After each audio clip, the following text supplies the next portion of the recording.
seterusnya daripada Awak Muslimah Nurabahuddin. Sekiranya seseorang masuk surga yang rendah, tapi pasangannya masuk surga yang lebih tinggi, adakah boleh mereka tinggal bersama di surga yang lebih tinggi atau hanya boleh ziarah?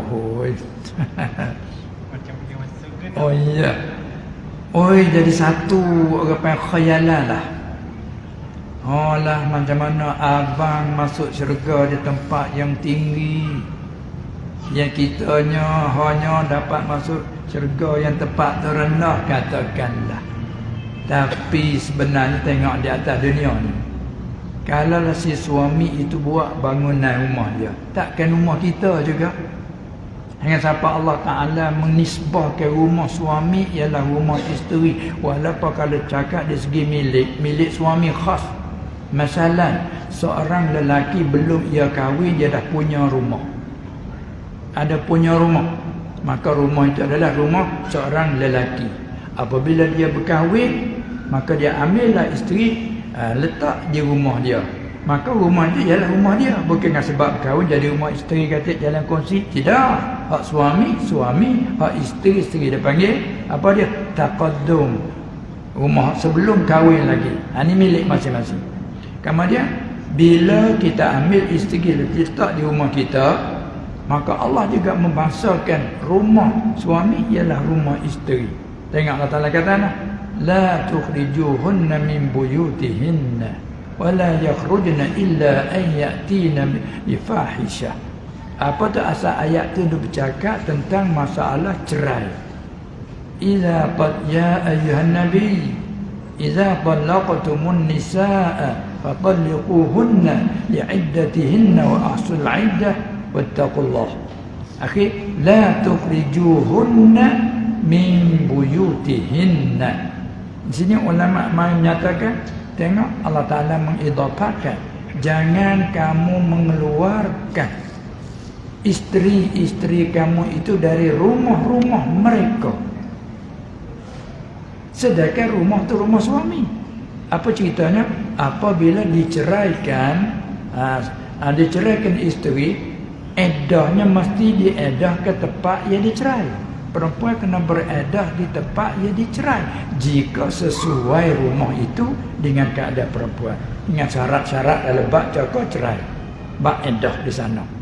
Maka Allah Ta'ala, jangan kamu mengeluarkan mereka dari rumah-rumah mereka. Jadi idhafah rumah kepada mereka, sedangkan rumah suami. Ni yang mana kata suami duduk di mana, bawa isteri di situ, maka dibahasa pada isteri. Dan juga dalam ayat yang kita baca surah Yasin, inna ashabal jannatil yawma fi syughulin fakihun hum wa azwajuhum fi zilalin alal araiki muttaqiun. Ini tempat kita marikan pengertian inna ashabal jannah, sesungguhnya orang-orang yang mempunyai syurga, jadi orang yang dapat masuk syurga ni orang mukmin sebagai asas dulu. Amal solat dia tinggi rendah pula martabat tu. Sesungguhnya orang yang mempunyai syurga lelaki, inna ashabal jannati fi syughulin fakihun, mereka bersukaria, berseronok di dalam kesibukan dalam syurga. Adakah si lelaki semata-mata hum wa azwajuhum? Tu mereka dan pasangan-pasangan mereka. Ada? Tak ada kita kena raya lah. Suami duduk tekak ya 10, takkan kita nak tekak 1. Suami tekak 10, kita bersama tekak 10. Sebab itulah bagi kita seorang isteri, amal-amalan kita tu terkandung di dalam taat kepada suami, walaupun kita sedikit. Tengok kalau kata solat, tak kena pun kita memenuhi sebulan. Perempuan yang masih dalam data kotor, darah kotoran, sebulan tak penuh. 5 hari mesti tinggal solat. Tapi bila isteri yang punya suami, segala amalan itu terkandung di dalam taat kepada suami. Suami disyaratkan hadir jemaah. Kita isteri tidak digalakkan, bahkan tidak diwajibkan. Cuma harus dan sah dengan syarat-syaratnya. Kalau pergi solat jemaah juga sah, bila sah gugur zuhur.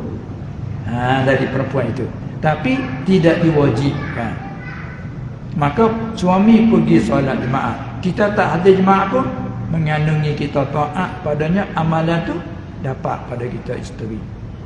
Juga jemaah juga tidak digalakkan kepada perempuan sebagaimana digalak kita lelaki. Kan kita lelaki duk khilaf. Hadir jemaah itu ada kata fardu ain, tapi bukan syarat bagi sah. Ada kata fardu kifayah, ini yang masyhur dalam mazhab kita muktamad. Ada kata sunat muakkadah. Ala kulli hal khilaf ke atas kita lelaki. Dia cukup syarat fardu ain ke, fardu kifayah ke, dan sunat muakkadah ke. Itu lelaki. Ada perempuan tidak digalak seperti digalak pada lelaki. Tak digalak. Tapi bila kita sebagai seorang isteri, kita taat kepada suami, apa yang suami kerjakan dapat pada kita, tergolong dalam taat pada suami. Sebab itu berlaku di Madinah. Ada seorang sahabat bila dia balik daripada Syam, balik sujud ke Rasulullah sallallahu alaihi wasallam. Apa ini? Rasulullah kata, apa ni? Dah begini ya Rasulullah. Kerana semasa saya duduk di Syam, di sana ahli kitab, dan di sana pakai raja-raja, pembesar-pembesar, dan apa dia rakyat jelata dia sujud kepada raja.